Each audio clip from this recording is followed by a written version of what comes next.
Okay. So welcome everybody. Today I will be chairing the meeting. Lydia is not well, so you guys are lucky. Okay, so this is going to be also a little bit different. So we're going to have the public hearing first. And Colleen, thank you very much. I see that you put the instructions in the chat for our public hearing. So this may feel a little bit different. There will be the opportunity to engage with any questions during the public hearing. And then we will close the public hearing and go into our regular meeting and proceed with all the other business on the agenda.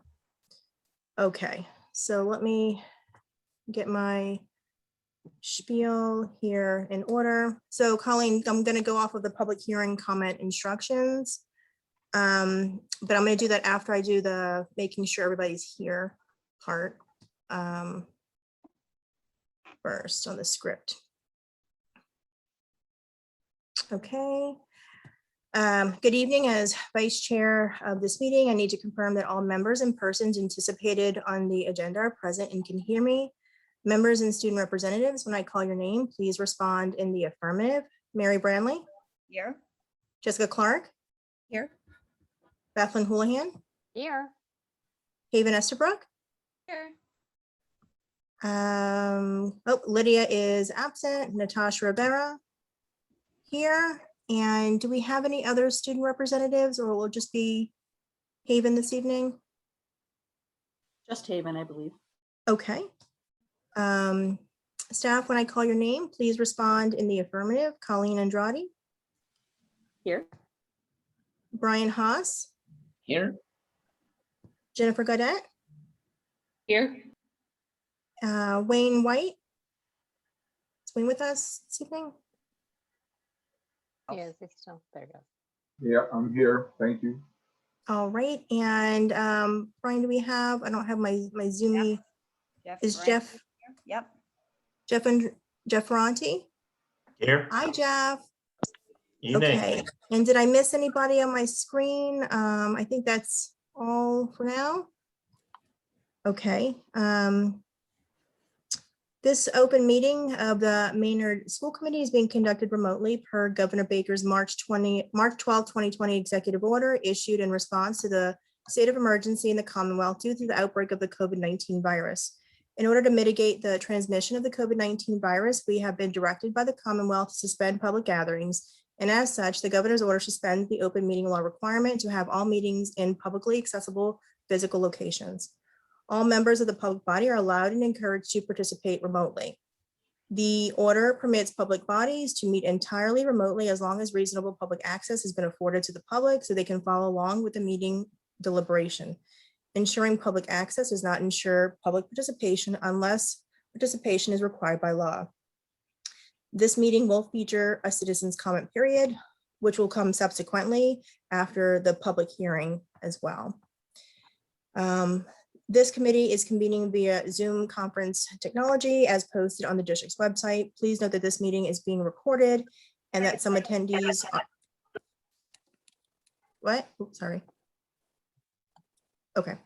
Some attendees are participating by video conference. Accordingly, be aware that other folks may be able to see you, and take care to not screen share your computer. Anything that you broadcast may be captured by the recording, which is audible to and viewable by the public.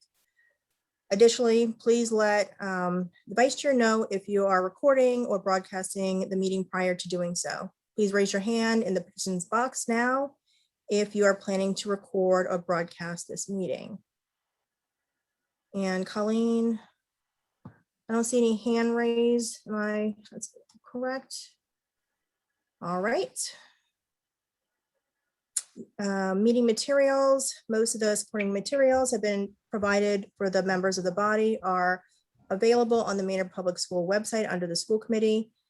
The public is encouraged to follow along using the posted agenda unless the chair, or in this case, the vice chair, knows otherwise.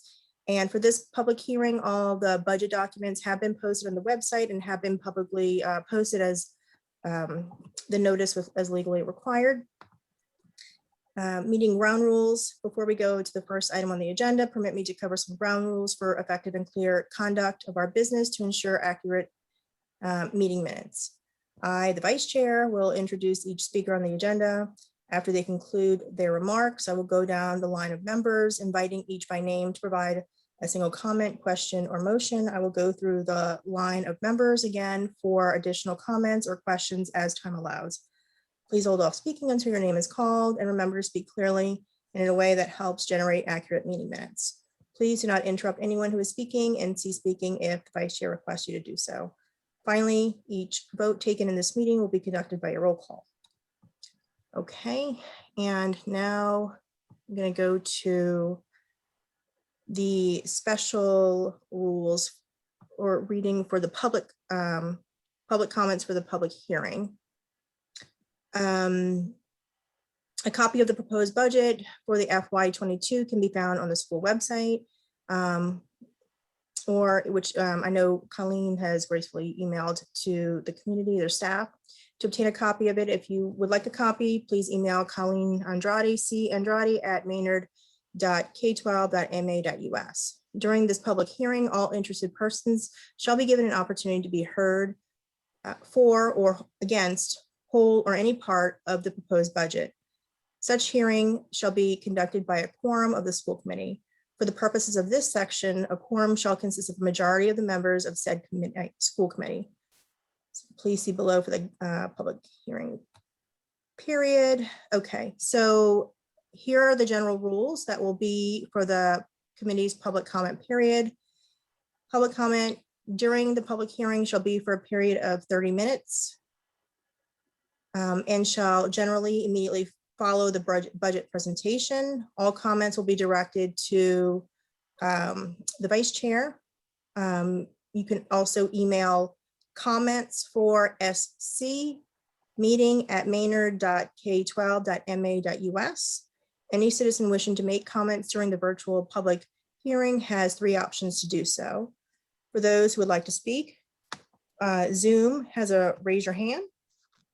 I think Colleen has put instructions again in the chat, so you can click your raise your hand option and you will be unmuted. Colleen, do you want me to unmute, or is that something you're able to do? Or what is best? I want to make sure I'm looking for it if I should be able to do it from here. okay, all right. Well, we'll work together on that case. Okay, so one of us will unmute you. If calling into the meeting on the phone, please press *9, and that's the key *9 to raise your hand. Further instructions are provided on the agenda on how to do so. Email comments, the email address has been provided, comments for SC meeting at maynard.k12.ma.us. You must state in the subject line public comment and include your first and last name and home address to ensure your comment can be read. For those accessing Zoom via computer, the chat option will be enabled. The vice chair will read your comment aloud. Chat comments must include your first and last name and home address in order to be read. Note that this option is only accessible to those via web access. Please be sure to read the guidelines for number 3. Any citizen wishing to comment during the virtual public hearing shall follow these guidelines. Limit to 3 minutes to ensure everyone wishes comments to be heard. Comments read by the vice chair will only be read for 3 minutes. If the email or chat comments are longer, they'll be cut off at the 3-minute mark. To ensure that all comments are read in their entirety, it is suggested that you keep them to approximately 350 words. Emails or chats longer than 350 words will be submitted for the public record. No citizens may comment more than once without permission from the vice chair. As time allows, the vice chair could consider allowing citizens to comment a second time, especially if the topic has not been brought up before. Hold on, I need water. Yeah, you do. Woo, I feel like Justin. Okay. Note that citizens can submit any additional comments for the public record by providing a copy to the vice chair via email within 24 hours of the hearing. That has passed. Any committee member may direct questions to the speaker through the vice chair, in order to clarify the comment of the speaker, please be aware that the public budget hearing is a voted time for the community, for the school committee to hear from the citizenry. As such, the hearing structure primarily supports unidirectional public recording of citizens' comments rather than a bi-directional conversation. Okay, and I'm sure public comments will probably be less than all of that. Now, couple of notes. What am I saying? We talked about so now I am going to call the meeting to order via roll call vote. Mary Branley, Here. Jessica Clark, Here. Bethlyn Houlihan, Here. Natasha Rivera here, and Lydia is absent. Okay, it is 7:12. And so I think we're moving on now to the budget hearing. Brian, do you want to take it from here, I guess, to share? Okay, Love to. thank Welcome, you. everybody. School committee chair, staff, community members, glad to be here. I'm very excited. First budget hearing in Maynard. And we've been talking about budget for many months now. And if you've been watching since the beginning of this in November, December, actually, I think the first presentation was in December, and we came back and revised based on the economic situation, town economics. So we came out big. I'll just start with that, and we'll get to a presentation momentarily. I'm just giving you the background of this whole scenario. We came out with a big number, with a big ask, and it was a good ask. So let me be clear, it wasn't just big, it was good. And it's forward thinking, and it's good for the schools in Maynard, and we will be back next year with that ask because it's important and it's good for our students. But we also recognize that we don't have to do everything in 1 year like that. That's just not necessarily the way it's going to work every time. So we reanalyzed everything and said, what do we need to do this right now for our students? And we're also in the middle of a pandemic. So we came back with a different, a slightly lower number. We reallocated some things. We said some of these things could wait. For example, one of the things that we said could wait was we looked at some of our sub-separate programming within our high school and our middle school that are actually very successful. So in the real world, if it takes money to save money, this is one of those examples. It will take us some money to build these programs, but it will allow us to keep students in district. Do I think that's a good thing? Absolutely. Do I think we will get there eventually? Yes. Will it take us a few years? Yes. So we took a step back. And then we came up with a number a little bit less than that, but it still had a significant number of new positions. And we said, we really need these. The students need them, the programming, they're good for Maynard all the way around. But we also could take a step back and say, okay, which ones of these do we have to have? And we were able to narrow that. So, and we also worked with the town. So I will say we've been to the finance committee, we've talked to the board of selectmen, the budget subcommittee, and it's been a group effort. So for the past several months, it's really trying to manage how much money is coming into the town of Maynard, because we're really one department in the town. We happen to be the biggest department, and our department, quite frankly, supports 1,500 different kids, just about, slightly less than that, but all of those kids. So we need our budget to support our staff, which supports our students and directly supports the families of Maynard. So we're all in this. So now we're in April. Okay, so this is it. We know what the town has allocated, and I will thank the town in the sense of they have come up from their initial, this is what we can, we can allot to the schools. They've actually come up significantly in the last couple of iterations of budget. So to the town, thank you for that. And I am going to ask Colleen, because she is like the right-hand person here, to do some screen sharing so that I don't have to screen share and look at the chat and talk to you. I'm just going to talk to you once Colleen starts this screen sharing. And while she's doing that, I can continue to talk. It's a beautiful thing. One of the other key players in this whole scenario, he looks like he's on vacation. He is not on vacation, I promise you. Now I can't see him because the presentation started, but that's okay. Would be our year one business manager in Maynard, Wayne White. He has done a phenomenal job supporting this process. helping me, and he and I have worked together. We've worked with Jennifer Gaudette, the assistant superintendent, Jeff Ferrante, director of student support, all of the principals, probably leaving someone out, but it's really been a team effort from the school side to really look at what do we need to do, what can we do, what do we want to do, and really working collaboratively together. And even the slide that you're looking at right now, I am not going to take credit, obviously. I am not Nelson Mandela, nor did I even think to put this slide there. I had a different idea, and one of our smart school committee members said, hey, what about this one? So let me start with education is the most powerful weapon which you can use to change the world. Obviously, Nelson Mandela said that, and thank you to Mary Brandley for reminding us of that. Thank you. You're welcome. Thank you. And something else on the screen. Hopefully you'll be familiar with this. By this time next year, you'll probably be saying you should stop putting this at the beginning of every presentation, because quite frankly, that is our intent, because this is our strategic plan. This is what we use to guide us. So again, I'm going to thank one of the school committee members because they have said, hey, this is good, this is important. Let's connect it to what we do and why we do it so that people understand it isn't haphazard. So Bethlehem Houlihan, thank you very much. And Jessica Clark, thank you.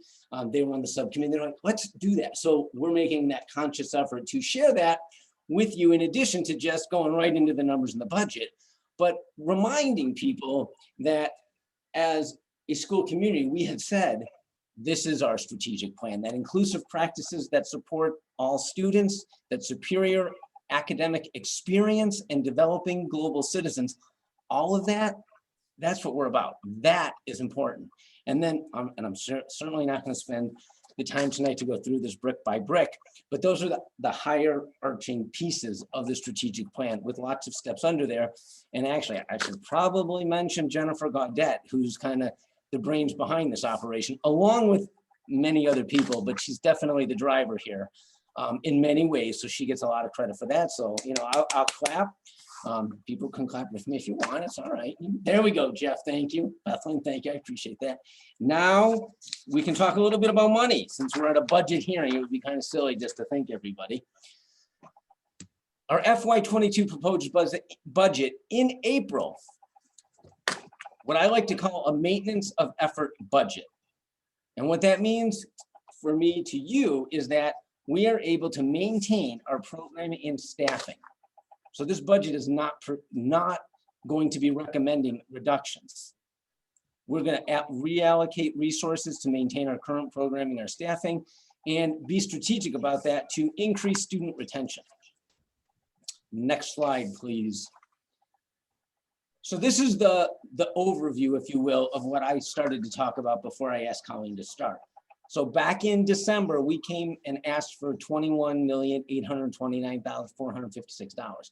And it was for a lot of asks, including support for special education, to support what we will take out of circuit breaker, to pay those expenses.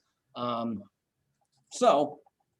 additional new positions. But we recognize, we can read the tea leaves here a little bit, that we are in a pandemic. The economics are very unknown. We need to be cautious. We need to be fiscally responsible. So we took a step back. We came back at 21.4, which we liked that because it offered a certain level of support for our special education expenses, which quite frankly are non-negotiable and will go up every year. That's just, it is what that is. And we do have the ability to use some circuit breaker money to pay those expenses. But circuit breaker is one of those accounts that we can't afford to drain it down too low, because then come next year, we won't have that to go to. And we need it every year at some level. So then, again, with everybody's help, Wayne, Jennifer, Jeff, principals, Colleen, Colleen helps, we realize, what is the town allocating? The town is allocating, and like I said, they've come up from their initial allocation, $21,136,261. So just over 21.1 is a number that they've allocated. We can align our budget with that. It aligns with our strategic plan. We're not veering from that. It supports our current programming and staffing numbers. That's what we anticipate. And it includes our contractual obligations. And I don't know about your screen or my screen, but there's another bullet under there. Yeah, it looks like it's missing. Oh, oh, That's okay. I'll just Maybe tell you it's- what it is. It might just be my screen, but it says includes an assistant principal at Green Meadow School, which is really, I don't know why that happened. Anyway, it does say that it is there. It is part of what we know that we need in order to move forward successfully.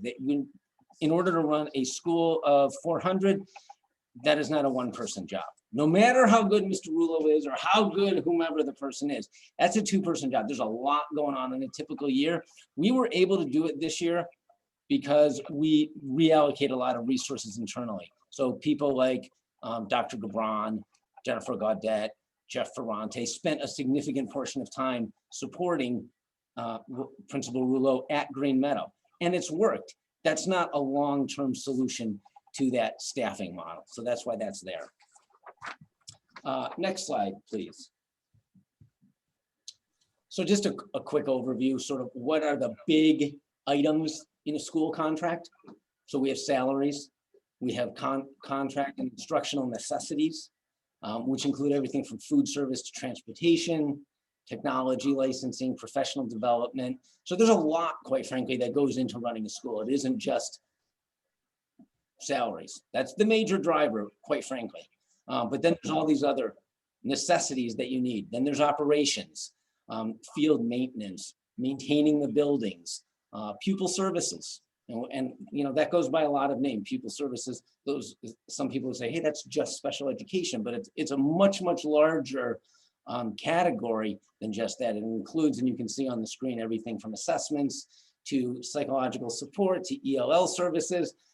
We have, you know, additional nursing services this year. So there are a lot of services that go into what allows a school to do what it does. I mean, you think about athletics. Athletics is expensive, but it's part of what is a school. You think about music, you think about art. All of those things are part of this. So you can see we've broken down salaries, instructional expenses, utilities, transportation, special education, out of district tuition, transportation, and athletics. And we can do this, and I'll tell you why when we keep going, why we're able to do this year for the amount that the town allocated. Yes, thing. So again, I'm just sharing sort of the same information in a couple different visual ways so some people like a spreadsheet, some people want more of, you know, a Word document. This spreadsheet is the summary, and it includes the Department of Education functions. So you could compare any school in the state using these function numbers of 1,000, 2,000s, 3,000s, 4,000s, 5,000s, etc., because they're the same function codes for any school system, big, small, little, doesn't matter. And you can see where we're at.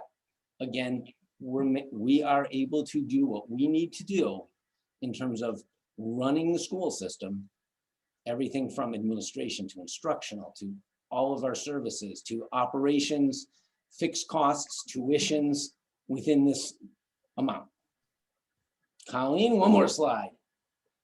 This one's really busy. If you thought the last one was busy, okay. So this breaks down, if you look at the column that says DOE function, it really just breaks down those codes, the 1,000s, what's in there. So there's some school committee, superintendent, business office, IT, then the 2,000s. And you'll see some really big numbers in there because that has instruction built into it. So you see teacher salaries and specialist salaries and things, or it's called classroom teachers, specialist teachers, and there are salaries in there. In addition to PD and professional development, guidance, instructional software.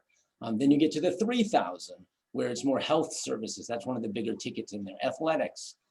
Again, it takes all of these. And then some of the things, they're probably not very exciting, but those 4,000s, well, without the 4,000s, that's operations, custodial, heat, utilities, maintenance of the buildings. Yet we need all of that. And then network and telecommunications.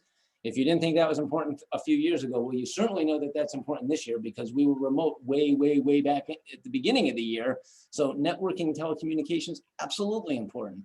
So it takes a combination of all of these things to run a school system, which again, gets us to that lovely number, which the town has said, we can give you this to run your district. Next, there we go.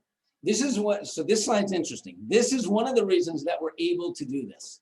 So here are some expenses, things that we say we really need. In order to move ahead, we need an assistant principal.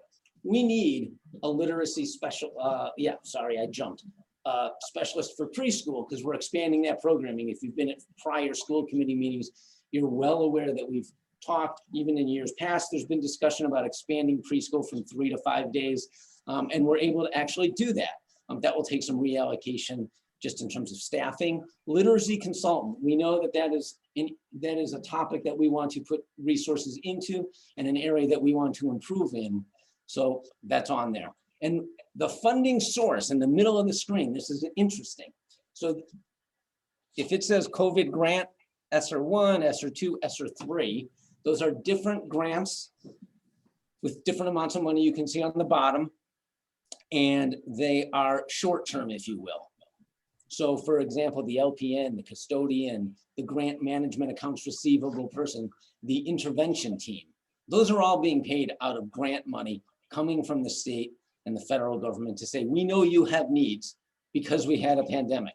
And as a result of that, you have a variety of needs, from nursing, custodian, management of grants, and that intervention team, which says 8.0 teacher FTE for just over $500,000. We actually have that. Not currently, we're anticipating it. That would be, what says ESSER 2? I think that might be an error on my part. Probably should say ESSER 3. I'll own that piece.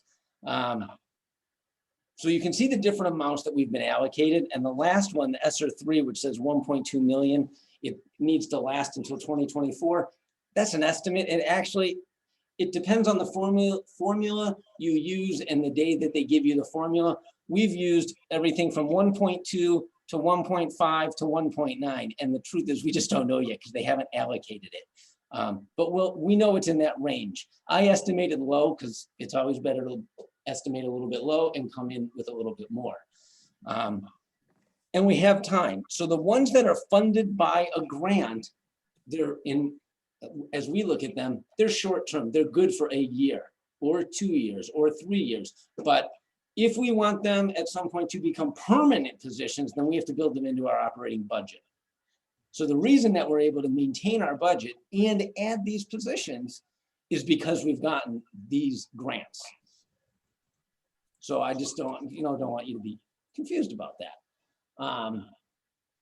A couple of things that we've done. One thing we've done, which is expand the preschool program, which if you have a little child, or if you can think back to if you have an older child, but when they were little and you were looking at preschool, 5-day preschool is huge. We know that the research says 5 days preschool is better. The more experienced students get with reading, with socializing, those are all good things. If we could do it, we do it for everybody, we do it for free, but that's not where we're at yet. But that would be a goal for in the future. And then the other piece on here is the solar project. And that's just, wow, that's a hot potato right now. I don't even know exactly where that will end up. It's got a lot of potential on a lot of different fronts, but definitely every board in town is really working that through. So how will that impact the budget? It's really unknown at this time because I don't know. So just as a wrap up, just to bring it all back around, we have today's date. We have the amount of money of $21,136 and change. It does align with what the town's allocated for the school department. And it also allows us to be true to our strategic plan, to maintain our budget and our staffing and programming model, which we know works because at the beginning, and the reason we know that works is because at the beginning of this pandemic, one of the things that we heard loud and clear from parents is, I want my child to be taught by a teacher in Maynard. Because one of the options back in the beginning of this was you could do remote learning with a company and you could hire them in, bring them, and you can see by that grant money that was there. That was a possibility. That was not what people wanted in Maynard. They wanted their child to be taught by a teacher in Maynard. And this budget allows that to happen. It meets the contractual obligations and it does include that assistant principal. On this slide, it's nice and bold. I hope Rob is watching because it does include the assistant principal there. We know it's important and we want each and every one of our buildings to be successful. So that is the current budget proposal. Thank you. Okay. You're welcome. I think that was wonderful, and I appreciate that. Do we want to do, let me have a go around with the school committee a little bit first before we jump into the comments, or I want to make sure we allow time for public comments for anyone has shared, although I don't see any in the chat, but I don't know if Colleen, no, okay. All right, so Mary Branley, you had, Yeah, I just, Brian, could you just clarify for the public, the literacy consultant, that whole piece, and also the intervention team? What's that? Yes, I'm glad you asked, and I meant to go back to the intervention team specifically, but I think I got excited and I just kept on going.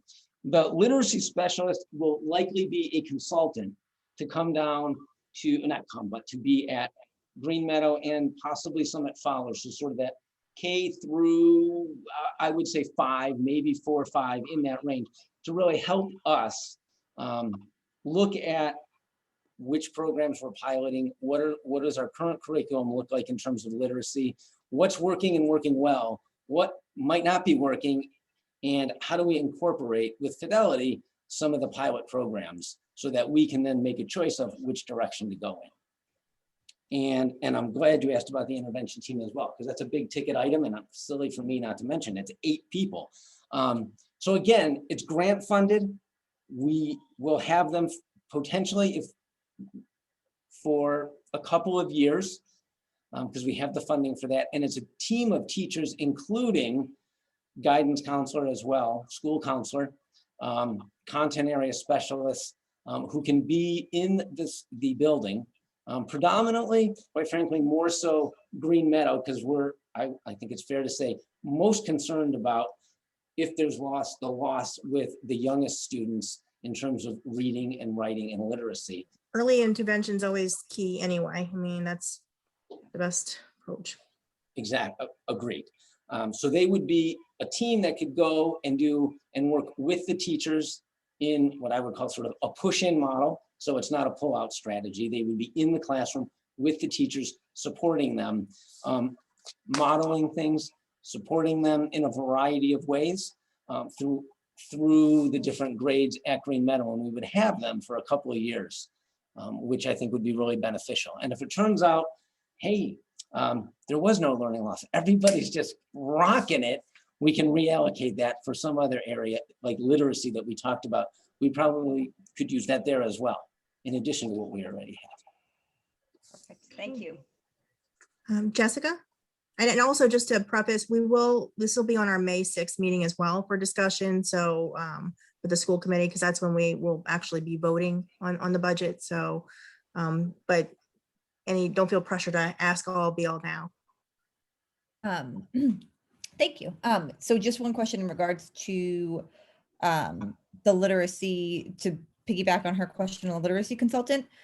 On average, that seems like a really low number for a literacy consultant. Will this be a part-time person versus full-time, or, and then I also see it says / professional development. So could it just be professional development and not a literacy consultant, or are we fully committed to a literacy consultant? Fully committed to a literacy consultant. We want that role. And we did a little bit of research in terms of who does what. And if the number is a little bit low, the nice thing is that is a grant. So Okay. we could, if that needed to go up a little bit, it could. If it needed to go down a little bit, if we found somebody who we just thought was phenomenal, but they could only do part-time because they were doing something else, the number could go down. So we can adjust within reason.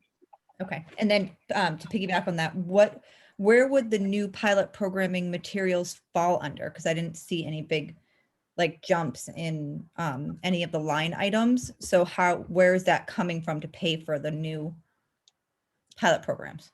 So we're only paying for the pilot portion of that as opposed to purchasing it Okay. So purchasing it is, you will see, because it's That would be like next year's budget once Yes, you've committed to exactly. one. Okay. correct. Thank you. You're welcome. Okay, and I can't tell, but I think Bethlyn is there. I am here, but I went all unstable, so I turned off Oh, my okay. video I for was a like, minute. I wasn't sure. Okay, Catherine. So I'm going to keep it off for a minute and then I'll try again. But so I just want to say just a comment and then one question or consideration. So I think it is amazing to be able to maintain given the year we've had. And I think clearly that ESSER's funding makes a difference. And then the way that this town is so very thoughtful in trying to consider and ensure that we have the budget that they can, as much as they can offer, while also trying to operate in the town, other town spheres as well. And I also appreciate that if we're in reality needing to pull all these resources into Green Meadow, we need everyone to be working in the spheres that their role is meant to be in, rather than being pulled to be an assistant principal. That's inefficient, and it just pulls us from being able to do the other things that we need to do. And I think that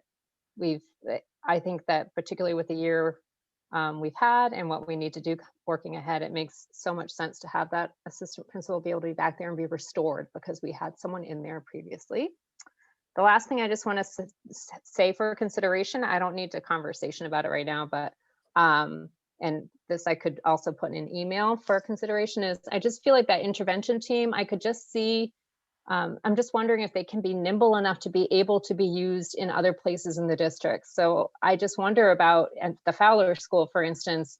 We all know that those middle school years are just tough, and what they've missed this year too, in the context of social emotional, and then also there's just that research around like that math piece. So you're talking about the literacy, but if you miss that math piece in those middle years, it can just, because it's so iterative too, you can get lost. And I'm concerned about I don't know what we're going to find out, and I'm sure you're planning on assessments for that, but that's just another consideration. I don't per se need us to speak to that tonight, but I know that this is all new with that ESSERS 3 funding, and I'd love to hear more about how that intervention team could be nimble and responsive to the district's needs. Thank you. And just to add, because I remember this came up in our budget subcommittee meeting, that we will be, this was Brian presented, and obviously was still a lot of unknown funding structure. And so the expectation is that once more structure comes to it, that him and Jennifer will be able to present something a little bit more firmer or understanding of that. I think part of it was getting the funding piece a little bit more secure, and then kind of taking the next step. I was really happy to hear that it's going to be the push-in effort, because that will certainly is the best approach, I think, in keeping that inclusive model, but also supporting the teachers, as they need that during their class time. So, and I did want to add, because I know we talked about it in our subcommittee, but just to clarify, because I know the school committee did a lot of work last year and in trying to bring the leadership model in line, in a more like building to building. And so the intent is that it will be a 12-month, 10-month model, Green Meadow, similarly to at Fowler, that they're not going to be 2 12-month positions there. So I just wanted to, for the sake of clarity, because that has been something that has been a point of discussion in the community, that it will be an assistant principal, but will not be a 12-month role. So, and Brian, please clarify if I'm misrepresenting what we talked about, but that's where we left off, correct? Correct. And I can say even currently, so currently we do have a co-principal model at all 3 buildings, although we're a little bit short staffing wise, but that on paper, that's what that is. And that is more similar in terms of days worked and salary to a principal, assistant principal model. So even though we call them co-principals, and we do, they don't both work 12 months. Just to be clear on that, but you are absolutely right that we are moving toward a more traditional principal assistant principal model for the Fowler School and the Green Meadow School. And we're not changing at this point the high school, because the model that has been established is actually working really well there right now. And we don't want to fix what's not broken. And it's really there. It's more than not broken. It's working well. Well, I think also, which we kind of deviated this year from, but there is the potential that 8th grade is also moving up there at some point in in a future year.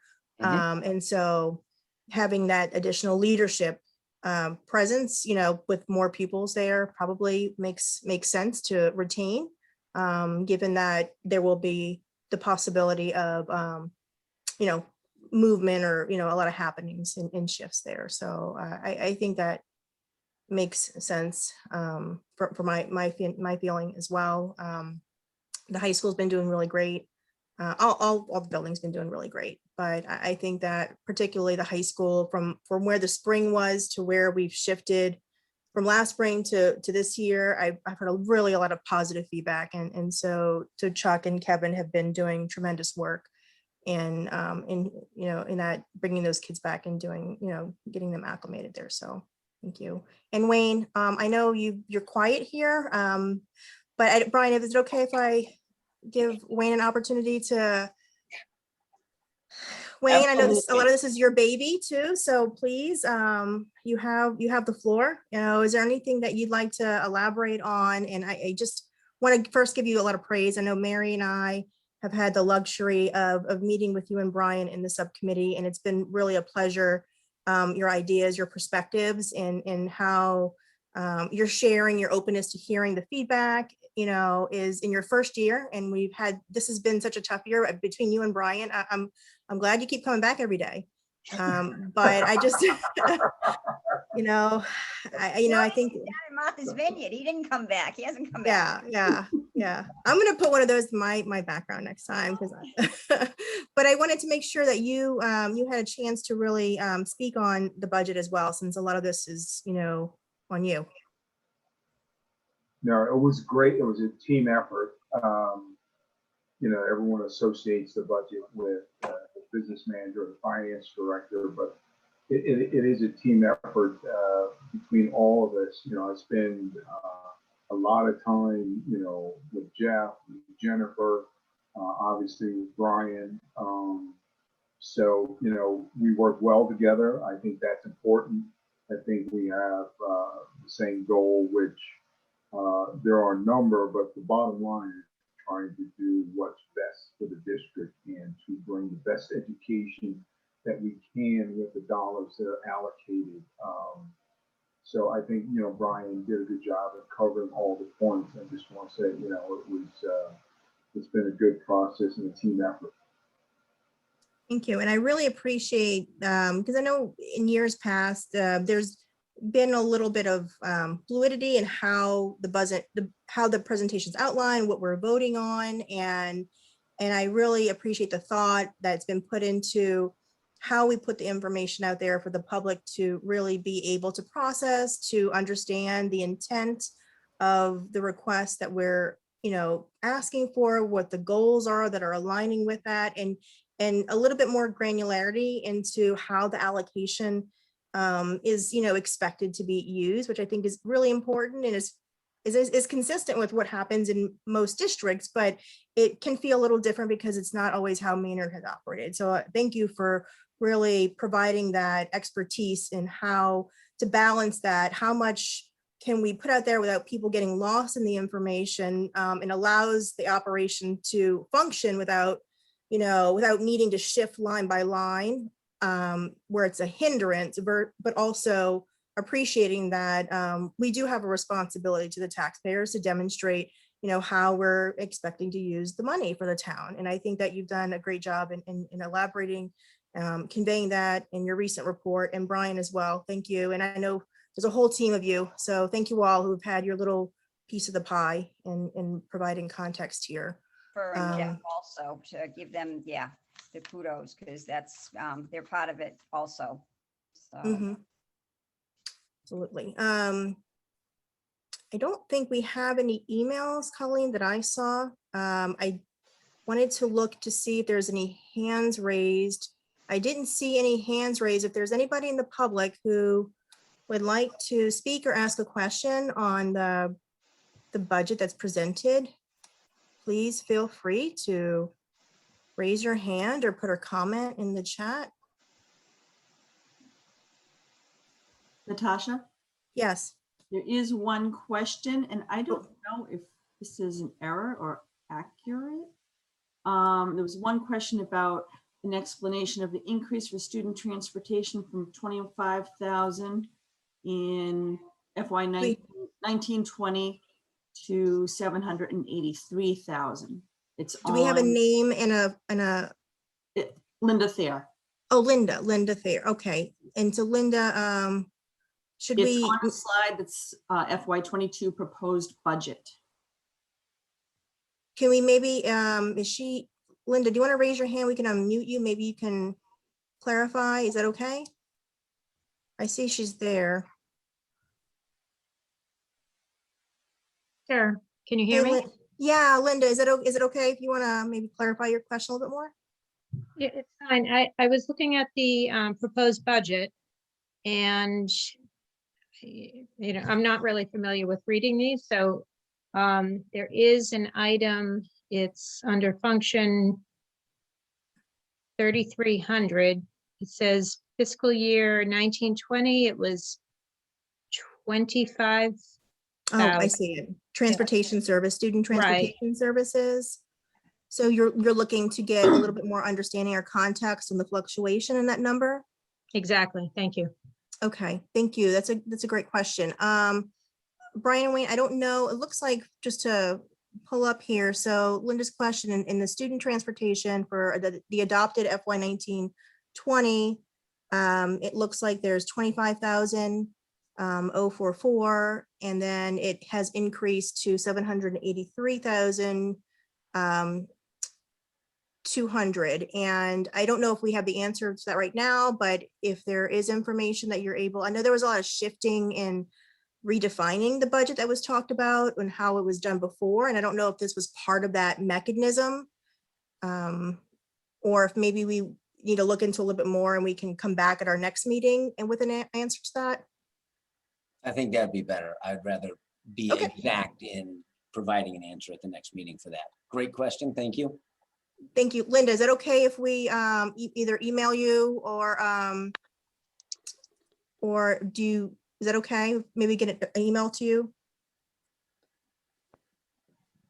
I Oh, I just think wonder, she- we could also, in the superintendent report of the next meeting, Brian could also share that out, because there might be others who are interested in the answer now that it's been Yeah. raised. No problem.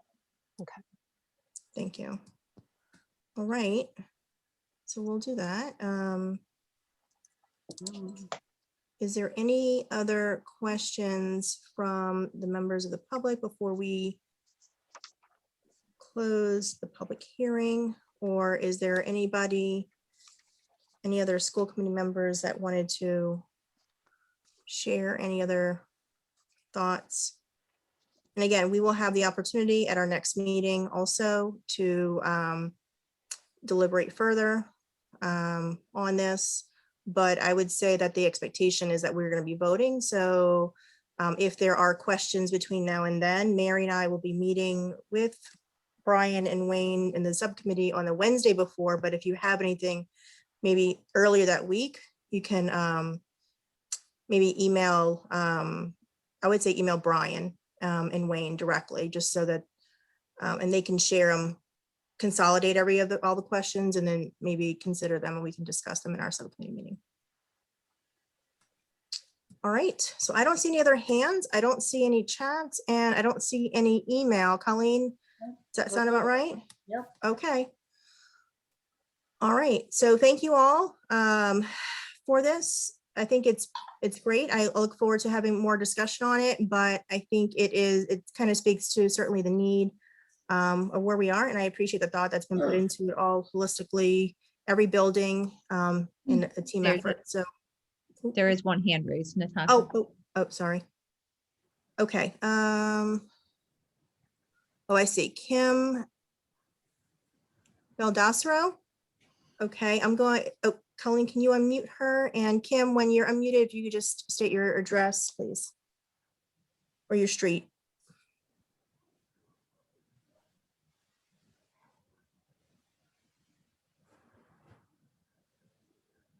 We're almost there for you. Kim, you should be able to see a button to unmute yourself.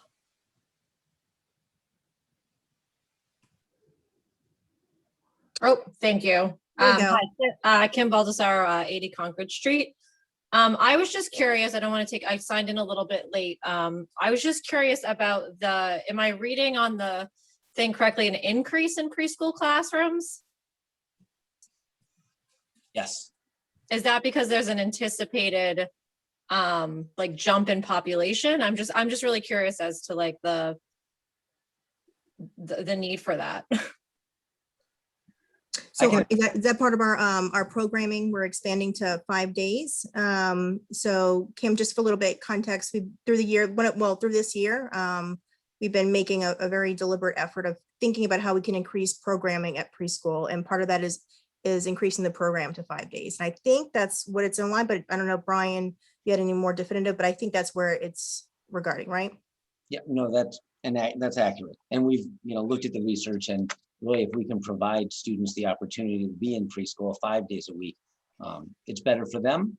Sometimes it's just been because it does take a fair amount of money out of the operating budget. We wanted to be able to, so to say, remain budget neutral, not put any more than we're currently taking out of the operating budget into that, but be able to expand from 3 to 5 days, which takes a little bit of staffing, which is why at a prior school committee meeting, we voted on revised tuition rates, which allows us to not spend any more operating budget, but at the same time, to expand the programming, which we're excited about. And at this point, it was pretty close to full. Yeah. Excellent. Okay, thank you. I just wanted clarification if that was more about, again, the expanding time or population or something like that. Two of my children attended the preschool program, and I work in early childhood, and it is a phenomenal program. So I'm glad to see that, but I was curious. Thank you. Yeah, no, thank you. That's a very good question too, because I know everyone is not at each meeting as well. So, I mean, the idea is that it's to increase the opportunity for paying families that they can help offset some of the expensive, but also because some of it, we obviously are services that are need to be provided. So if there's a way that we can, I would say we're not really increasing revenue, we're just kind of reducing the amount that we're subsidizing, I guess, from the operating budget is probably a better way to think about it. But thank you, Kim. All right, any other, I'm gonna do one more pass and then I think we're good. All right. No more hands, no more questions. All right. Then I will make a motion that we adjourn the public hearing. I'll make that motion that we adjourn the public hearing. I'll second. All righty. Roll call vote. Mary Branley. Yes. Bethlen Houlihan, sorry. No problem. I was to call myself, but I don't know. Yeah. Yes. Jessica Clark. Yes. Natasha Rivera. Yes. Okay. Sounds so weird calling yourself. All right. Now I will entertain a motion to open our regular meeting via roll. Oh, well, actually, I can just do a meeting via roll call vote, correct? Mhm. All right. Bethlen Houlihan. Yes. Okay. Jessica Clark, Yes. Mary Branley, Yes. Natasha Rivera. Okay. Next item on the agenda is approval of meeting minutes. We are going to, without objection, is it okay? Or do I need to do just to table that to our next meeting? I know Lydia had some comments there and she's not here today. So without objection, is that okay if I table them to the next meeting? Sure. Okay, all right. Great, moving on. Acceptance of warrants.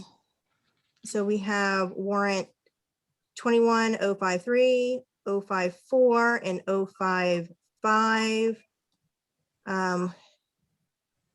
Without objection, I would like to accept those warrants. All right, warrants accepted. Okay, any, Brian, any urgent business? Nope. All right, I know we had our meeting last night for the MSBA. Oh, no, that was the night before. So that was the only urgent business this week, and which was all done. We sent that off. Everything's in order. Good job, team. Nice for all that hard work. Must have been like a relief to do that. Okay, all right. Student representative report, Haven Estabrook. Haven, welcome. Thank you for your patience and hearing, and the floor is yours. And also, if you have any feedback on the budget information and presentation, I'd love to hear that too. Hi, Oh, wait. everyone. Hi. Can you hear me? Okay. Hi, everyone. My name is Haven, and I'm a junior at the high school, and I'm one of the student council representatives. So I'm just here to give a little bit of an update on the school and just any recommendations. So in terms of the budget, everything looked good to me. I think it's good to focus a lot on the elementary school because in terms of remote learning, I think the high school has been doing really well. And of course, after the break, we're going back in person this time anyway, or most students are at least. Sorry. And after April break, we're also starting athletics. So that I think includes like track, softball, and baseball. And student council has been planning a lot of school activities. So this past week, we were doing a 110 Grill fundraiser that was really cool. And we planned March Madness at the end of March. So that included like relay races and baking competitions. And we also did a compliment week around that time where students could give compliments to other students and post them on the library wall. And throughout this year, we've been doing a lot of mental health check-ins and surveys to make sure that students are doing okay and that the homework and workload and stress is under control. And for future activities, we are doing prom in early May. I think May 7th is the exact date. And as of right now, that's going forward. So a lot of people are really excited about that. And student council has also been planning a drive-in movie theater for some time in the spring. And at our last meeting, we were also talking about a lot of other activities that we could potentially hold to, as more students get into school, to get everybody more involved. And that is it for my updates. But if anybody has any specific questions about anything, I am happy to answer that. Okay, I'll go around. Mary Branley, any questions? Oh, I think I'm good, but thank you very much. It's a great update. Yeah, of course. Wonderful. Jessica Clark, Yeah, no, thank you so much. That was great. Bethlen? Yeah, I guess I really appreciate, like, it's just boom, boom, boom, get right to it.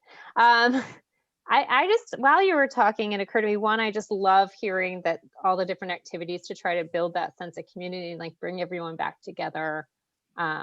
And also your feedback around feeling like it would be important to focus on the elementary, like the younger kids at this point in time, and seeing that from your perspective, that's a good way to go. I guess something that I don't, again, just a thought, I don't feel like I don't want to put anyone on the spot right now, and it very well may be that you're already looped in, but I know they're starting to plan things for the summer and then even thinking into next year, and just the student council is going to have such a great perspective on as having your finger in the pulse of where a high schooler is at and what they might need going into next year. So just to have that in mind, you may already be thinking about that, or you may have been, or maybe I'm sure, knowing this team and knowing the high school, that they're already considering making sure they get feedback from you. But that just occurred to me because you are all such a wealth of just what wisdom that we need to be able to call for moving forward the best we can. Awesome. Yeah, so I think going into the next year, a lot of people are looking forward to being back in person. But if at any time we have to go hybrid or remote, I think a lot of people have been doing really well with that too. So I think most people are pretty flexible, but definitely excited to get back into school. Yeah. I think that is definitely a sentiment felt by everybody, happy to be around. Safely also too. I know some of the numbers are just a little wonky there, but I think we've been so safe and within our little bubbles. And so thank you all at the high school for all your work and following protocols. I know that's how important it is. We want to make sure we don't miss out on any of those events. And so thank you tremendously for you and your families. Yeah, I want to follow up too, Haven. For doing all of our parts. Sorry, I've been raving. Haven, you're welcome to to stay around and hang out. Obviously, you're our representative, but no pressure, but welcome to have you. All right. And so now, citizens comment for the regular meeting. I think we had one citizen's comment. Correct, Colleen? I didn't see any others that came in. Just the one. Yeah. Okay. So this is from Jackie Gnu from Summer Street. Hello, members of the school committee. I am writing to ask how the schools plan on addressing before and after school needs at the Maynard schools. As a working parent in Maynard, it is absolutely imperative that our schools provide some kind of before or after care program for our kids. We depend on this in order to keep our children safe and attended to during business hours. I understand from the superintendent that there are no plans to bring back Excel in the near future. Not having an after-school program is detrimental to the kids and future children who attend Maynard Public Schools. This is something that many parents rely on, and if there is no after-school program at school, it forces parents to seek out and pay for other alternatives. The Boys and Girls Club is not a feasible option for all kids who use the Excel. Maynard needs to do better for its working parents. Please consider bringing back Excel or giving parents and kids another option so we can continue to send our kids to Maynard Public School and keep our full-time jobs. Jackie, thank you for your email. And Brian, at some point, I know not to answer that directly, but I know it has been talked about within the budget subcommittee. So we will hear more at some point, some updates as that is evolving, correct? Correct. Great. Okay. What do you keep All doing? right. And now, Brian, this is you again. Superintendent report. Okay. And actually, I can address the before and after school program without a lot of detail at this point yet. And you're right, Excel is not able to run this year.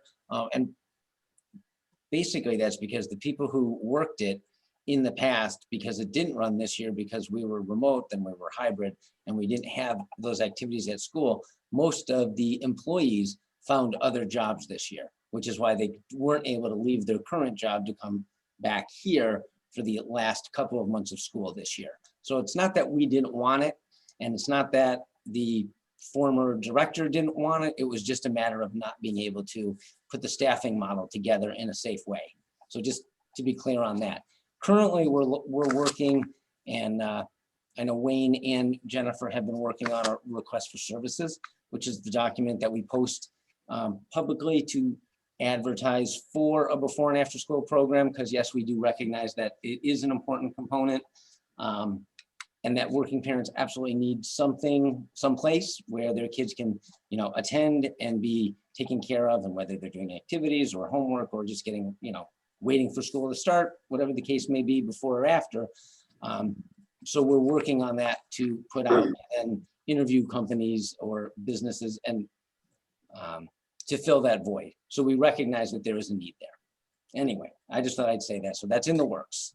No, thank you for saying that. I know we loosely talked about it. It's because it has been evolving, and I know the school committee in our budget subcommittee raises as something that is, a priority, obviously, which I know that you recognize. I think the pressing thing would be to keep the public informed if there is the possibility it will not be in Maynard for whatever reason, if there is a change, which is what historically the community has relied on in that model. So I think that's the part that is probably the most sensitive is, thinking about planning as people go back to work in the fall, how they may need to plan or not for anything.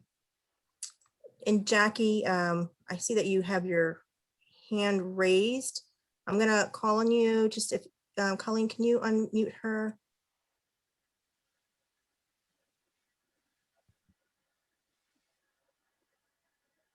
Hi, can you guys hear me?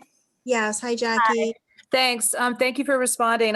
What I wanted to say was it is really mostly about planning. You're right, because my husband's a teacher in a different district. We need to figure out what we're going to do in the fall, because currently I'm at home, but I will be going back to work at some point. So it really is a question of how do we plan ahead? Because if I have to start seeking other options outside of Maynard, I'm going to have to do that. But I'd like to stay in Maynard, of course. So I have a question about Excel specifically. Is it funded by the town or is it funded by the schools? Because I thought that the town supported it, but maybe I'm totally wrong about that. That's a great question. I've Okay. asked that question myself many times, and I've only been here for a little while. And you can see the smiles on the screen, meaning there is no simple answer to that. It depends who you ask. It's support. I would say it is supported by both. Okay. So there were parts of, for example, the employees' benefits that the town supported, and there were parts of the salaries that the tuitions supported. Okay. So it was a little bit of both. And we absolutely will keep you informed as best as we can, because I can totally appreciate the need to make appropriate plans. Okay. Thank you. Absolutely understand that. Yeah. And just to, put a plug in for Excel, that was my son's favorite thing about going to school, was going to Excel, which I don't know if that says anything, but he loves Excel, and all his friends love Excel. So it's one of those things that when it went away last year, it was such a huge letdown for the kids and for the parents too, but I mean, especially for the students. So I just, even if it's not Excel, if there's some program for them after school, like a homework club or, some kind of, I don't know, social networking club, whatever, it's just so important for those kids. And I just wanted to, be the advocate for those children, because I know my son just really, really loved it. So that's all. I just wanted to point that out. Jackie, we had a great program. So I know Lois left some big shoes to fill there. And, it was a very inclusive program, and she ran a tight ship there. So, but I thank you for your feedback, and I appreciate you. And I know Brian and team are working diligently to bring something to support the community. So more to come. Thank you so much. Thank you. Welcome. Okay. Want me to continue? Yes. Okay, I'll continue. So, as we've reopened K through 5. It's gone incredibly well. There were lots of nerves. We have at the Green Meadow School, about 70% of the kids have returned to full-time, and 30% are still remaining remote for a variety of reasons. Students who are back are enjoying breakfast and lunch. The safety procedures that we've maintained and put in place, the 3-foot physical distancing in the rooms. If you're in those classrooms, they look like they did last year. They are full. There's a lot of kids, there's a lot of teachers, there's paraprofessionals, support staff. It's exciting.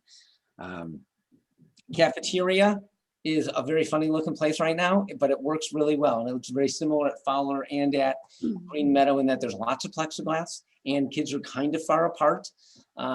So they're 6 feet apart left and right, and across they're looking through plexiglass. So it has a little bit of a funny feel to it, but the kids are doing remarkably well, even the little ones. And I think it's most fun to watch the little elementary school kids at lunch. And they just adjust. It's really amazing how well they can adjust to, you have to wear a mask. You have to sit way far apart from your friends. You have to stay seated as opposed to getting up and walking around. Anyway, they are doing a remarkably good job. The teachers, so I'm still focused on Green Meadow at this point, that they have been incorporating social emotional learning into their lessons, and their students are adjusting.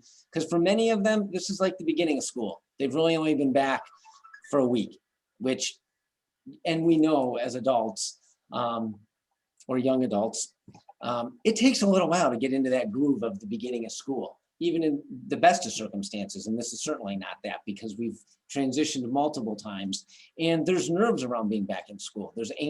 People are anxious about that, but they are doing a wonderful job. If you look at my report, which I can't really tell you about, but I can look at it, but there are pictures there for the school committee. You can see some of the art projects, so that should be fun for you to see. The Fowler School has been doing equally well. They have, I want to say, about 80% of their kids back and 17% remaining remote. So it's really around an 80-20 split at all 3 buildings, which is just kind of an interesting factoid, if you will.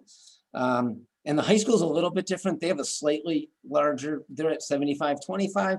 And I think, I don't know, in talking with the principal, that may be because those are some of the older kids. If you're a senior, you sort of got to wait. Do you really want to come back for a month or so? Or not so much. So definitely 9, 10, 11, they are coming back, you know, in larger numbers than the seniors. It's just kind of the way that's falling out.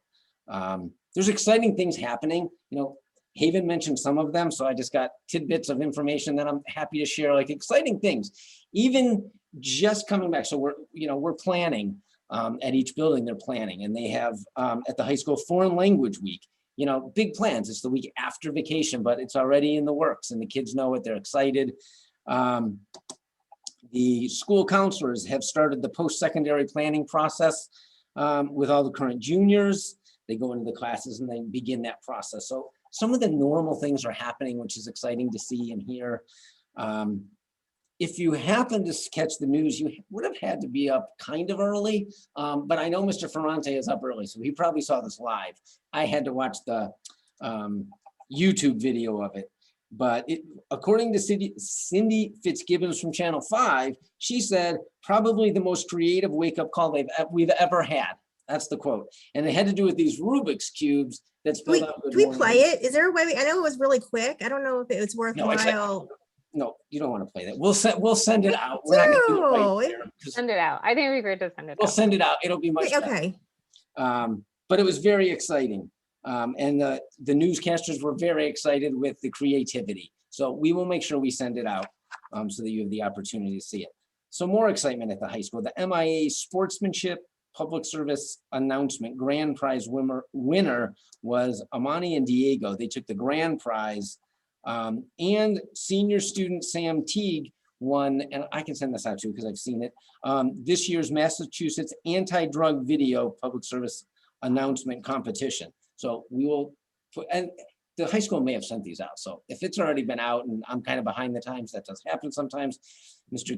Janice and Mr. Crusoe are very on top of things, so I could be a step behind. I know they sent out some of them, but I don't know if the whole community gets it or if just the high school community gets it. And so I'd really be great if we get They're really good. they were. They're a lot of fun. Athletics, Haven, you already handled that, so thank you very much. I don't have to go back over that. It is starting. Baseball, softball, and track and field, so we're excited about that. The safety protocols around athletics are the same as they've been this year, and we've been fortunate that, you know, that hasn't been a big issue for us, so we anticipate with the warmer weather and outside athletics that will continue as it's been. We are excited about that. Sort of news in the world of education is that finally, I think this has been sort of in the works for, I want to say, a couple of years now.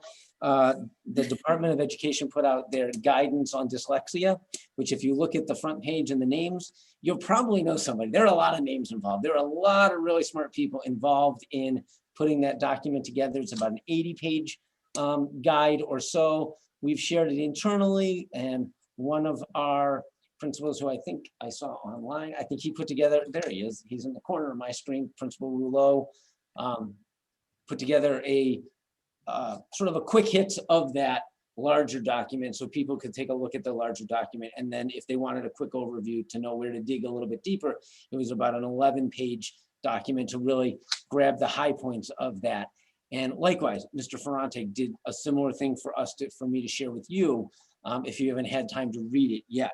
But a lot of it was really very well done just in terms of dispensing fact from reality in terms of what is dyslexia, what are, you know, this, I'm not using the correct word there, but I was gonna say symptoms, but what are the, what does it look like when a child is struggling, and is that truly dyslexia or is that something else? And then what are the strategies that are evidence-based that do in fact help, and what are just sort of the common thinking around it, which given the evidence may or may not be correct. So it's a really, I think, a very useful document, and we'll be using it internally on a variety of fronts, and we'll be reporting out more on that in the future. Just don't have it today because it just came out. Our wellness committee, very exciting. We had, I think I would say, a special wellness committee meeting this week. And we had a senior do part of her senior project, Caitlin Hallig, if I said her last name correctly, I hope. Haven, did I say it right? Maybe? I don't think so, because she's being nice. I tried. But she did a PowerPoint on the stigma around digestive issues. And if you have a digestive issue, then you know all this stuff. And then you wouldn't have learned a whole lot. If you were like everybody else on the screen, like me, and you don't, and you did learn a whole lot, it was really, really well done. Super interesting.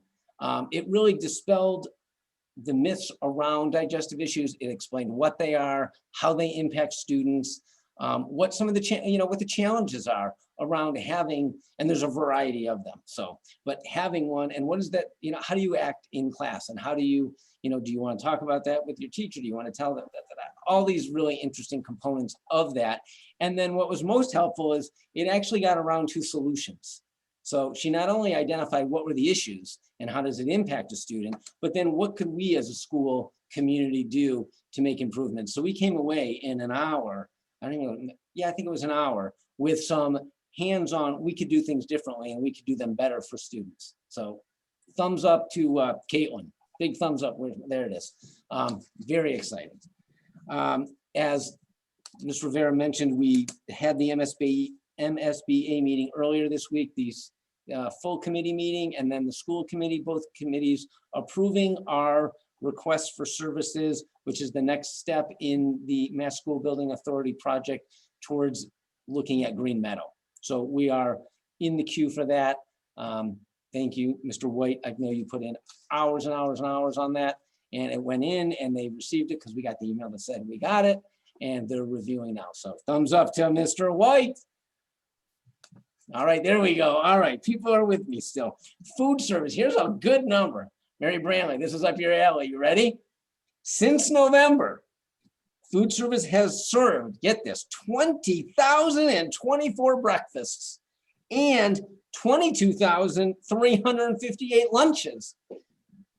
I just want you to know, big numbers, even in a pandemic. So no, it may not have been as good as it was in the past, or as fancy or as hot, but we're not letting people go hungry. It's important to get food in the hands of the people who want it and need it, and that is absolutely happening. And we've maintained drop-offs locally, around town that have helped that process as well. So again, very exciting. Last thing I'm going to talk about, and then I've talked more this meeting than I normally talk at any meeting, and some of you know that because I like to be a person of few words, but there's a lot of exciting things going on. And some of this gets positive press, some of this gets negative press, this topic. So I'm just going out there. End of year celebrations, because I get my inbox and kind of fills up now and again, believe it or not. And some of the people are like, how can you even possibly consider end of the year events? And I think to myself, how can I do that? Well, I work with all these smart people. So I asked them, how do we do this? And the Board of Health and the nurses and the principals and the teachers. And they're like, we can do this. This is how we do this. So currently, yes, even though the Department of Education, because they are great at giving guidance in the 11th hour, and at the end of their guidance, it always says, do whatever you want locally. It's worded a little bit differently, but that's what it says. We're not going to tell you yes or no. We're going to tell you either we don't think it's a good idea or it might be a good idea, but you do what you want and take the consequences. Okay, I'm ready. We are at this point, as long as our numbers stay where they are, we are going to have a prom, and the parents, the teachers, Mr. Karajanis, Mr. Caruso, they have worked really hard to make sure it's a safe prom. They have all sorts of rules in play about who can attend, where it is, what the distancing is, the food, the dancing, etc. And if you're a senior or a junior, you've probably read all this because you got the emails and you know it. I'm happy to say that's one of the advantages of being a small school system, is that our numbers don't prevent us from having this celebration. And I know last year everything was off, so we couldn't have. If you're in a big district right now and you have 500 seniors, you're not having prom because venues can't do it. It's not even legal right now. Because we're small, we can do it. And hey, as Mr. Caruso said in one of his recent emails, put your dancing shoes on because it's happening. And likewise, the middle Fowler School kind of got wind of that, and they're like, hey, wait a minute. If the seniors can do it, can we do it if we can be equally safe? So again, we went to the nurses, we went to the health agent, we talked with the teachers and whatnot, and they came with a plan to do an 8th grade dance outside, physically distanced, with the safety protocols. It's not gonna have a sit-down meal. It's gonna have like bagged kind of independent snacks. So it's a little bit different than been done in the past. But yes, we want those kids to have some safe celebration. And the thinking is, I will tell you, if we are able to come back to school full-time, 6.5 hours a day, 3 feet apart, eat lunch, sit on the bus, have athletics, we can do this too. So I'm happy to say we are looking at those events. We will make sure that they are as safe as possible, and they are optional. I want to repeat that they are optional. If you aren't comfortable for whatever reason, you certainly don't need to tell me, but if you're like, I don't feel safe with that, I haven't broken out of my bubble, then don't participate, and that's perfectly okay. But if you're comfortable, we're doing everything we can to put it together in a safe way, and we are excited to be able to provide that opportunity for our 8th graders and our high school students. So that was a big report tonight. Lots of exciting news coming from all 3 schools. Very, very robust. Thank you very, very much. Let me go around to see if there's any questions or feedback. I'm gonna start with you, Bethlyn Houlihan. Anything? I actually, I don't think so. The only thing that occurred to me is I think as a parent that still like is navigating what do I feel safe with and not, as much detail as you can provide as you're moving forward around what it looks like so that everyone can make their decision. I think that'll just be really, really helpful, and appreciate that that the process going through to make sure that you're doing, that everyone's considering how to make it as safe as you possibly, staying within the guidelines of where we are at right now. Thank you. Great. And I see Haven, you stuck around, so I'm gonna actually see if you can unmute her. Do you have any questions or any feedback for Mr. Haas? I don't really have any suggestions. I just know that a lot of high school students are really looking forward to it, even if like there are rules. Like I know there's no singing and people were kind of like, what about that? But I think in general, people are just really excited to have it in the first place. So good. Thank you. Jessica Clark. Yes, 2 quick things. Thank you so much. I'm sure you knew this was coming when dyslexia is on the agenda. I don't know what the question is. I know what the topic is. One is I went to look for Rob's bulleted points from the 81-page document, and I couldn't find them. So I don't know if they haven't been posted yet or where they might be. But there was mention that they were going to be on the student services website, and I couldn't find those. That was around like 3 today. So just a reminder to get those up there. And then 2, I just want to go back to the guidelines. It's called dyslexia guidelines, but it's really meant to screen for any type of neurological language learning based difference. And the whole point of putting out these guidelines was because there was a law passed in January of 2019 that all schools need to screen for kids who might be struggling with reading, and then put into place a 3-tiered system to help support those children who are identified as red flagged as having trouble. So could you just give us a quick update on what screening we're doing already and what we're going to look like in the fall for that, the new law that was put into place about getting that done? I will absolutely do that at our next meeting, because I'll be able to come with a somewhat of a presentation to describe it in better detail than just off the cuff. But absolutely, yes. I appreciate that. Thank you. Okay. Anything else, Jessica? No, but if you can come with if you could give us a full scope of screening, what the 3-tiered system will look like once kids are identified and what programming will be in place, that would be super helpful. And then just the number of reading specialists we actually have, licensed reading specialists at each school. I would love that. Oh, for like OG or Wilson and any type of reading specialist, what licensing we have, how many OG certified, how many Wilson certified. That would be fabulous information to have, so we know what we're gonna need in the future. Brian, I wonder if, because I know that there's this other literacy committee that's happening at, going on that's been kind of at the school. Is this something that is part of that could be presented? Like what's been going on with that and what they're learning, and then also how, to Jessica's question, how we're able to implement or how we're considering implementing strategies and, programmatic screening with that. I'm guessing they're coupled, right? So So screening is different than assessments. So Yes. that would be, I want to know like what we're using for screening, and then what assessments are we going to have in place throughout the year as well, after the initial screening has been completed. So screening and then intervention follow-up after Well, screening, intervention, assessment. assessment. Got it. Okay. We'll put something together to make it work. I also know we have the wellness committee, because I feel bad, we put them off once. And Right. then I put them off twice because the budget hearing. So I do want to give them an opportunity, because they have been working hard all year. And it's got a lot of people involved, and they have done really, really good work. So I want to make sure that they have an opportunity to share their work as well. Yes, definitely. And also, Brian, I wonder if waiting to understand some of the funding as that solidifies, so that might help like with the year one, how you're able to, like the literacy consultant and all that. It's all elements to what we would be doing probably. Mary, did I? So yeah, so Okay.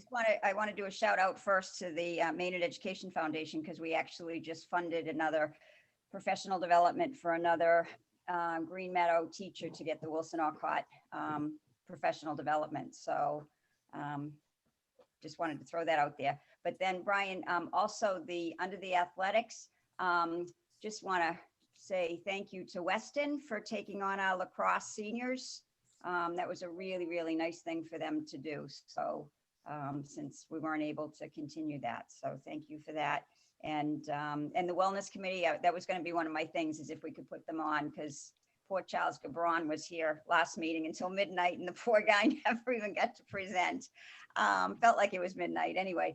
And the last thing is, I just thank you for really putting forward the prom and the 8th grade, if we can all do it. These kids have been working so hard to meet all of these crazy requirements that we need to celebrate them and allow them to celebrate. So thank you to everybody that's working so hard to do that. That's it. Great. And I think the only thing that I had, Brian, was, for one, thank you for the robust report. I appreciate the thought. I know that's getting a lot of input from everybody. It does take a lot, but I appreciate the content and how you're providing that. Just to piggyback on Jessica's feedback about the dyslexia information, and I don't know if this is part of what maybe Brian or Rob will be putting together. Is there anything about how parents can, like, what parents can look like, a sheet that parents at home, can look for, or things as they're home, like with their child right now, remote potentially in some cases, things that they could look for? I help, to provide feedback. I know sometimes, whatever age level. I'm just wondering if there's anything like that could help inform parents. Oh, I think Colleen was. Okay. Hi, Colleen. Yeah, so if there's anything that could be helpful in that regard, to help inform parents as this is kind of rolling out, and so it really is a good school to home partnership there.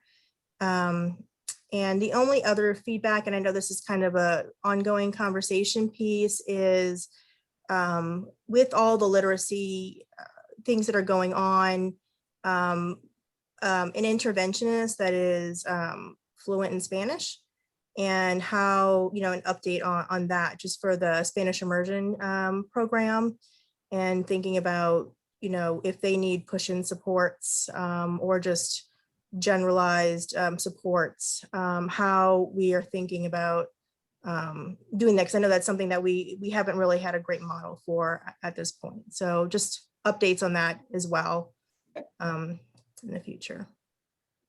Oh, Bethlyn's raising her hand. So when you're done, I thought of something else I wanted to just mention. That's all I had. And I think, yes, maybe we could think about, maybe if it's not the next meeting, Jessica, would you be okay if maybe it's the subsequent meeting after that, just so we might have more budget information as well from grants or whatever. So it just, again, might give a little bit more time. So it's a little bit more thoughtful, I think. All right, sorry, Bethlyn. That sounds good too, because I know that they're reviewing literacy, so maybe we can get an update, because this is it's general ed, it's for every kid, it's not just, Exactly.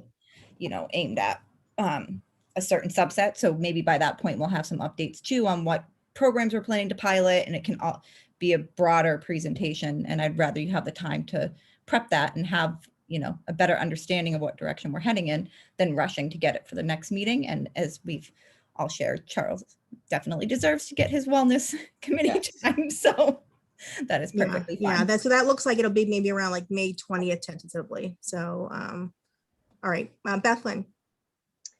Yeah, thank you. Two things I kind of went back through to make sure. The one thing was for remote learners, I know we've really needed to make sure that those coming back into the building are getting acclimated, and we're still in the process of phasing folks back in. Just thinking of the students too, and considering how the remote learners are continuing to be brought in and engaged. And I know that that's been something that's being considered, and that's again, something to maybe discuss maybe next time. It would be nice to hear a little more about that, because it's going to be, once it starts to be a smaller group and they are more, there's more of a distinction between full-time and part-time, there could be more of a divide unless there's a lot of thought behind that. So I would love to just hear a little bit more about that, maybe in your next update. And the other thing that I just want to mention, because I know you're probably trying to go faster, so and through your report, you did have in there this Build Back Better, like an article from Forbes. I did. And it occurred to me, so you would share that with us. I just think that could be really great for like a community read, and then like hear what resonates for a community as far as like what in that they see for as we're reinventing ourselves moving forward, like just to hear, like get people's feedback on what kind of resonates for them and how that makes them think about how we engineer the year ahead. It could just be a fun, it's the time when we can actually think about what all of this can teach us and what we can learn and how we can move forward together. And for me, that's hopeful. And so that's like the creative, and fun isn't the right word, but it's more of an exciting time to be able to look ahead and know that we're going to be moving into a different place than we are now, and that we can start to really support the community as we're coming out of this. Anyway, so I appreciated that article a lot. I thought just even sharing it out could be really nice too for the whole community. Good, thank you.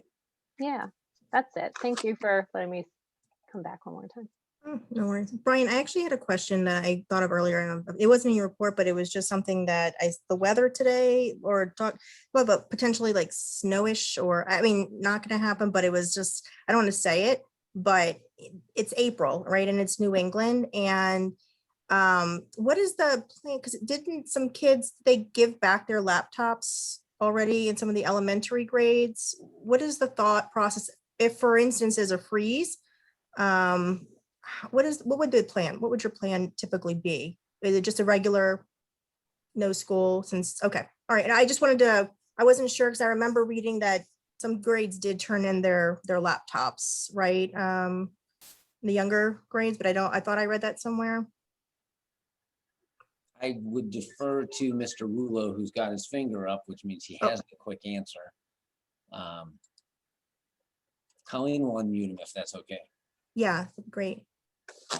Hello, Principal Rulo. Good evening, everybody. And some exciting news. Honestly, the people who have returned back their computers are the grades that have just started with technology. So grade 1 returned their computers back. Grades 2 and 3 still have their computers. If there was an extended outage that we need to be out of school, we would have the ability in order to return the computers back to the grade levels. As the next grade moves over, transitions to technology, which will happen, I believe is grade 2, then they will start to return their computers into us. So by the end of the year, everybody will have them turned in. But we always have the ability in order to quickly, Adam and I have gone over this, quickly get the computers back into the hands of the kids without, if we have it a long period. If it's one day, it's one day. But if it's a long period, no problem at all. We can do it. Thank you for that update. All right. So I think we are ready to move on then. And this will be, looks like Lydia, we have the holiday calendar. And I'm gonna actually punt this over because I don't have a lot of historical knowledge on besides what I read. So Brian, I don't know if you or Colleen would be able to kind of expand a little bit more. I see there's some writing there, but can't speak with it with total understanding. Colleen? So there's, yeah. I was saying, there's one day, and I'm trying to remember why now. I know we moved the calendar from what I read, but I don't know if Lydia had some other understanding here that was prepared to speak to a little bit more, but I could just read what is on here. The original holiday voted was the Friday before Labor Day weekend, which now with the calendar revision is a school day. We talked about possibly giving the 12-month staff the Tuesday off, but teachers may come in to finish up some things on in their classrooms, which would require custodians to be in the building. So then we thought, how about a 4-day weekend for 4th of July? Since these, secretaries, custodians, they've worked so hard the past year, give them that Friday off. Monday is the holiday, but Friday, give them that additional day. And so that's what we're suggesting, to move the Friday before Labor Day weekend to be the Friday before 4th of July weekend as the holiday. And this is for our 12-month employees, correct? Okay. So I think it sounds like we just need to vote on this. Mary, do you have any questions? Anybody have any questions on it? No. Jessica? Nope. No. Bethlyn? No, I don't think so. Does this mean then that was that holiday otherwise for everyone who was going to be in at that moment, but now it will be just for anyone that's working in as of July? It like takes me over sometimes. It only affects principals, secretaries, administration, custodians. Either way, it would only affect them. Okay, great. Thank you for that clarification. Okay. All right. So I will entertain a motion. Oh. So how to word it. Yeah. Let's So see.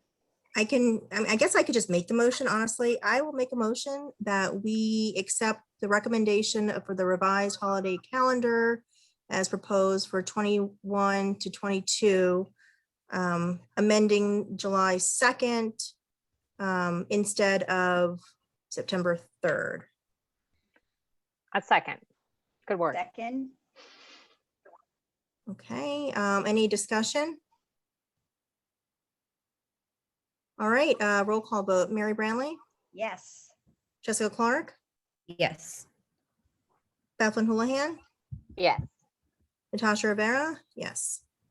Okay.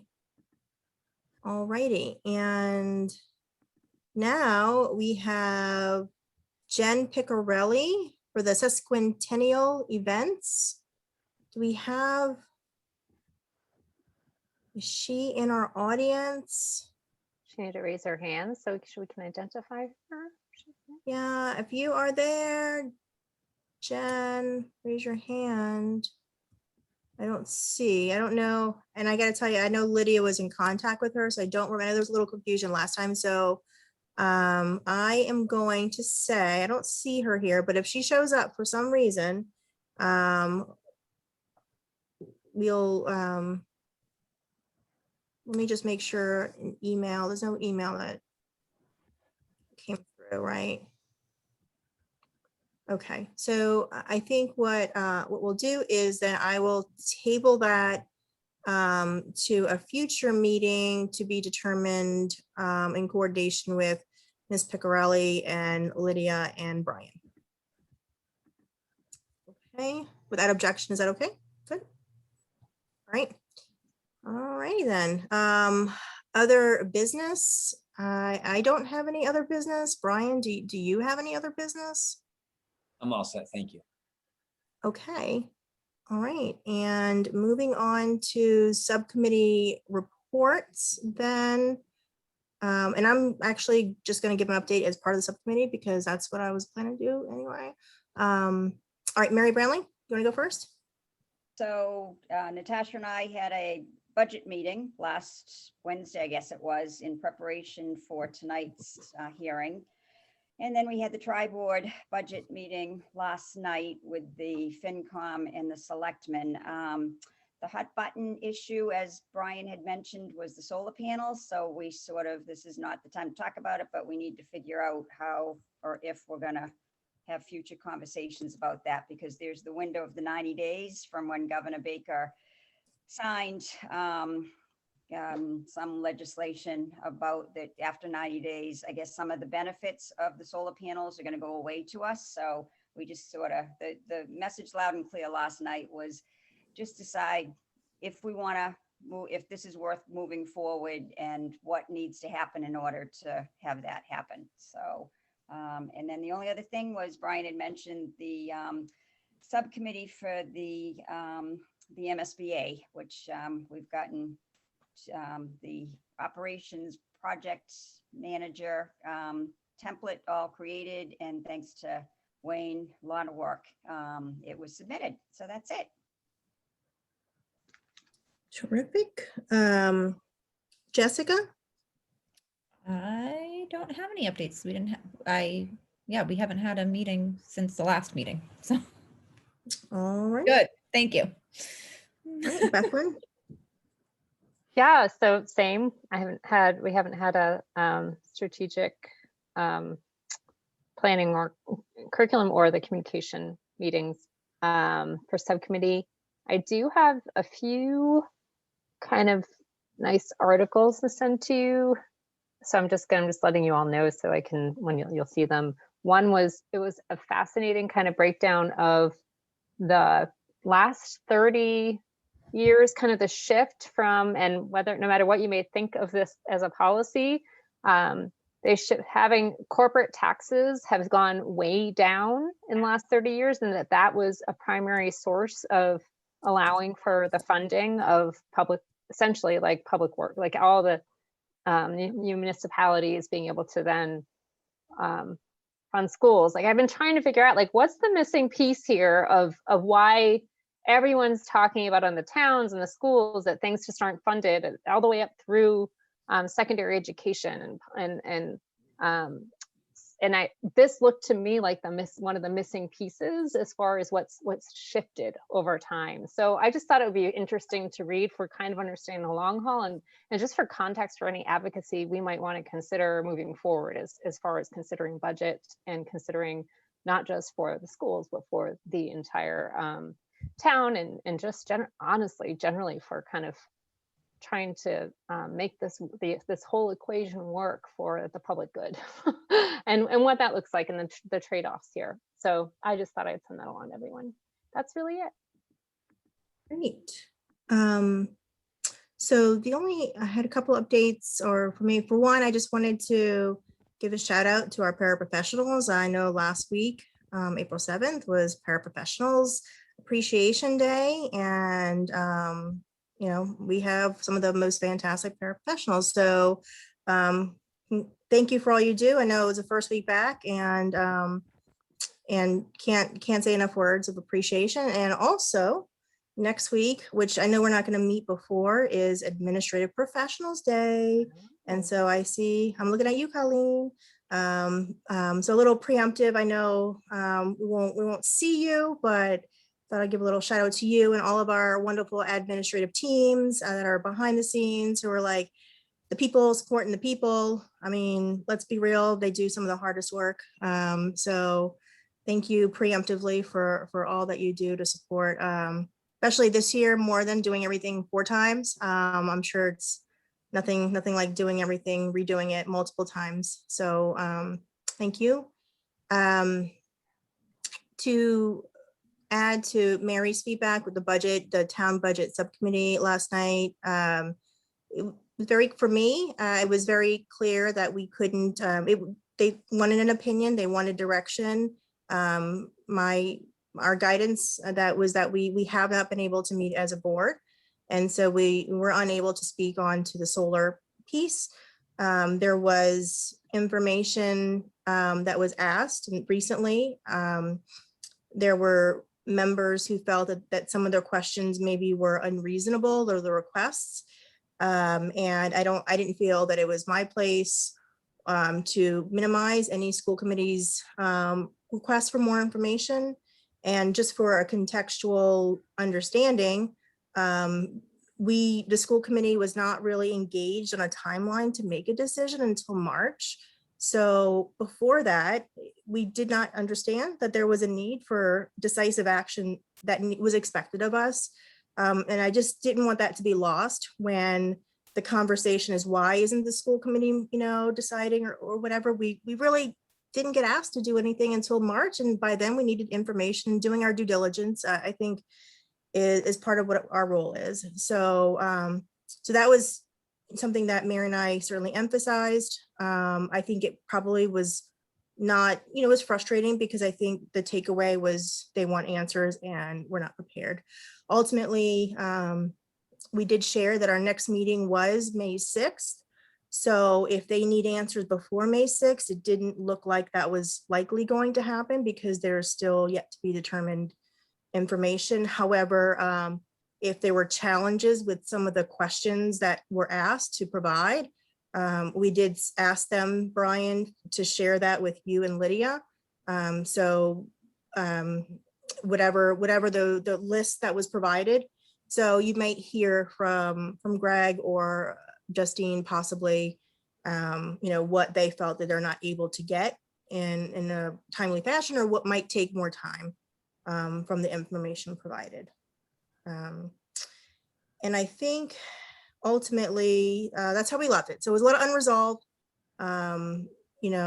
pieces. I think the other part too that was proposed, which was, just to share, but nothing that we're going to deliberate on, was if the school committee felt comfortable with a non-binding agreement at some point. And I think the sentiments among individual members was probably not, because the way it was described as a non-binding is it gets written on a whiteboard and then sometimes it gets erased. And so that payment structure in such a very non-binding way did not seem very supportive of the schools in I think a long-term 20-year commitment model way. So anyway, as we get more information, more to come, but that's pretty much the gist of that part. That wasn't the only thing we talked about. We did talk about the municipalities are getting money as well. And it's coming from the American Rescue Act. So similar to like the ESSER 3, but like the municipalities are getting direct funding. Mary and I were hoping that some of that, because it also is yet to be dispersed, but a lot of it can be used for, infrastructure, water, a lot of these projects that could be capital projects, one-time projects. I had asked that maybe they reassess to see what the budget for FY22, if there are things that are capital, but I think there was resistance to go through that work, to do it, before meeting, but there is conversation, obviously in the fall, we will have the budget reevaluated again, as we do every year. So who knows what may happen as these things come down the road, but ultimately, bottom line, just like the school ESSER funding, it's grant, it's minimized. You can't do anything, you know, operational budget wise. You can't build it into that in that particular way. And it's also restricted for certain particulars. So, and I think that was all that I had. And just to add, thank you, Bethlyn, for bringing up about the remote students. I had similar feedback. I know that now that the kids are going back more and the middle school grades are going back, there is some concern about how the remote kids are being engaged. And so I'd really like to hear how that evolves as different grades continue to go back. And I don't know if it's maybe a collaborative project, like an on-site student or remote site student can do like a project together just so they can feel part of the school still. I don't know, but it is a concern that I think many, are, and I know you all are thinking about that as well. So, and I think that's all that I had. Oh, Bethlyn. I just didn't want to forget to make an accolade, which was something I noticed for 6th grade. I have a child in 6th grade. Something that had not been happening consistently previously, and I don't know, I can only speak for the fact that I saw it happening, that there was communication that a teacher was going to be out and that the teacher was going to be out for a time that they weren't sure for how long due to a family emergency. And they explained who the replacement was going to be for the time being, and they would communicate further once they had more information. It was very simple. It did what needed to be done, and that type of communication was not happening previously. And I just wanted to give accolades for that happening. And Nice. So I just wanted to mention that, and that I think that that's been was really great to see, and it was useful information to be able to have as well as a parent. So thank you. Awesome. I love to hear those type of communication tweaks when they work, we always hear about this stuff, but it's when they work, we want to hear about that too. Yeah, so very exactly. important. That's why I want to make sure I didn't leave that unsaid. And so I think that is it. I will entertain a motion to adjourn. I make a motion to adjourn. I will Want to second. second that? I'll second it. I mean, Wants to leave. do you guys want to stay? Because We're used to later meetings, so there you go. oh, because we just punted half of it. We're like, oh, next meeting will be great. That'll be Lydia's meeting. All right, roll call vote. Mary Branley, Yes. Jessica Clark, Yes. Evelyn Houlihan, Yes, thank you, everybody. Natasha Rivera, yes. All right, thank you. Thank you, everybody. Brian, Wayne, thank you, everybody involved.